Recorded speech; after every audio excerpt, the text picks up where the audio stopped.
Hey everybody, Andy the Hut back again, here to do a review of the Super Mario 64 question block, which you can see here. Now, you might be asking what's so great about a question block. The answer is a lot of things. First of all, and most importantly, check out my new hat. Little benefit of being in the VIP uh, membership for Lego. So I got to cash in my points with help from my beautiful assistant Jonesy, and I was able to get this super sweet retro Lego space hat. It's like worn and everything like that. It's perfect. And now y'all don't have to see the reflection of my bald head. You're welcome. So, here we go. So on all four sides, we have got the question mark, and we've got the four buttons there. Pretty boring, right? Or is it? Because when we go to the front side, and yes, I know this is the front side, this front panel here is going to open, revealing Koopa. How great is that? So we'll revisit Koopa in a little bit, but he is right there up front, and there's more hidden stuff from him there. So now I'm going to use my brand new fancy schmancy camera stand here. I'm going to get this nice and level so we're in a good place. So you can see the other super cool thing about this build. And that is just by pushing down on the top here, we get scenes from Mario. How cool is this? So let's go ahead and take a closer look. All right. So first we're going to start down here, and we have got Lava Land. I believe this is level 7. You'll notice some. If you've played the game, you'll notice some great Easter eggs in here, such as that giant eye, the Bowser match game over there. There's a volcano right in the center that kind of rotates.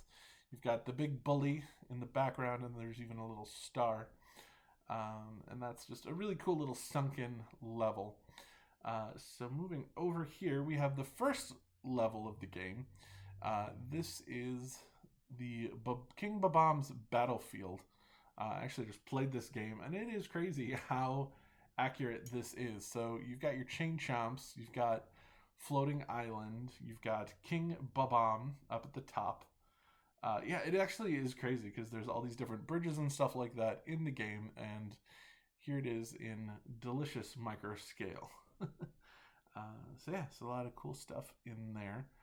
Now we're going to turn over to the Cool Mountain, which is obviously my favorite because it features penguins. And so here you can see there's Mama Penguin over on the side expecting you to rescue her baby. And what's cool is that so you've got this little track here, but you can also remove. Hi, there I am. You can also remove this front part here, I think, and you can see some inner slides that you can go up and down all around to try and get the baby back to its mama. Hello, Napoleonic. How is it going? Thank you for joining me in my review here. All right, so you can see, and again, these penguins, really cute build. I want to just buy just a bunch of these pieces just so I can have an army of mama penguins there. So up next is Peach's Castle, and I'll show you right here. Yoshi is on the very back of the castle for reasons. And so we'll rotate this around so you can see the front of Peach's Castle. And there is the man himself in micro scale. And then you have, with a camera, the guy whose name I keep forgetting, Lakitu. Lakitu right up front. And then there is Princess Peach over here in the background. And then there is a tile right there with Princess Peach's kind of visage or profile in there. And just like the other piece, you can take this off, and then you have the portraits, because in the game you jump into the portraits to go to the levels. So you see the portrait for the lava level, the portrait for Babam's battlefield, and then there's one for Cool Cool Mountain over there. And then right there at the top, you'll see this weird little printed tile there. So that is there on account of making this compatible with the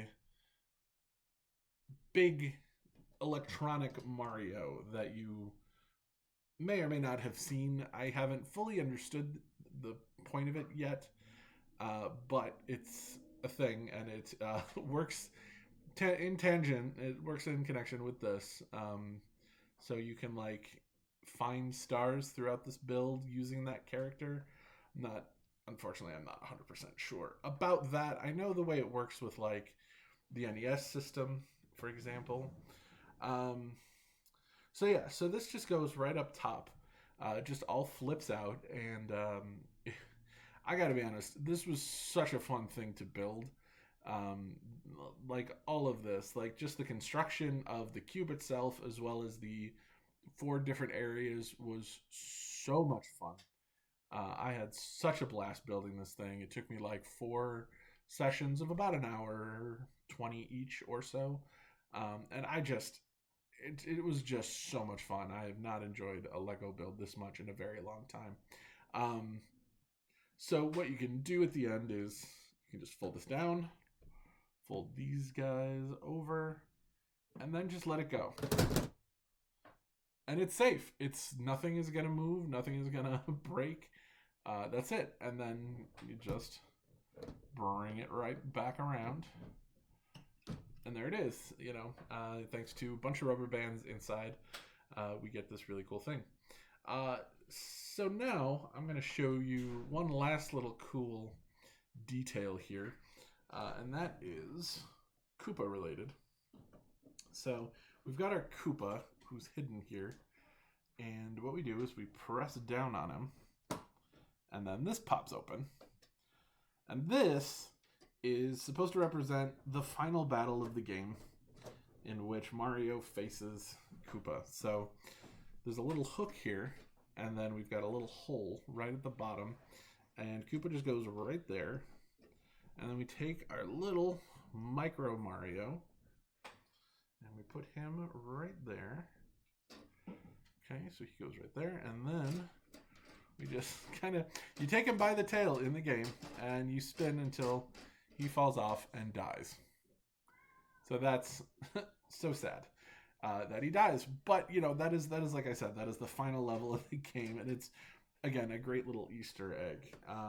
So again, you can just put Mario right back where he was in Peach's castle, and then you can pop that back, put Bowser back in his little hidey hole.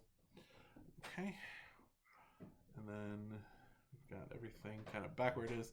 This is also just such a great detail here, just using this piece for the pipe. It just looks so good. And one thing that was also really nice about this is like building it, I had no idea what I was doing. Like a lot of times you can kind of see the beginnings and you can say to yourself, oh, okay, I know exactly what this is going to entail. But into the construction of this, I had no clue what was going to be what in any way, shape, or form. So I thought that was a lot of fun, keeping me guessing and preventing me from knowing what I was doing, really kind of kept me engaged and kept me having a really good time building this. So again, this is about a $120 set. It is 2,064 pieces. This is recommended for 18 years and up, and I have to say this is worth every single penny. This is so much fun. If you are a fan of Mario in any way, shape, or form, I had never played Mario 64 before. I had seen it played. I actually had it for the Switch, so I ended up playing it last night, and it was okay. It wasn't. It was a little tough to kind of get into many years, after the fact, but I still it didn't take me. It actually added to my enjoyment because like going through the Babam battlefield, I could kind of see, oh, that's what that's supposed to be. So that was really neat. So if you are a Marvel, if you are a Super Mario collector or fan in any way, shape, or form, I again cannot recommend this set enough. So thank you for watching. I will be back next week with some new builds. I believe later this weekend, my beautiful assistant Jonesy will be here, and she will be doing a build, and I'll be off to the side harassing her. Um, as is tradition. I might even let her wear my hat. We'll see. You know. But all right. Well, thanks everybody for watching, and keep on building, or else.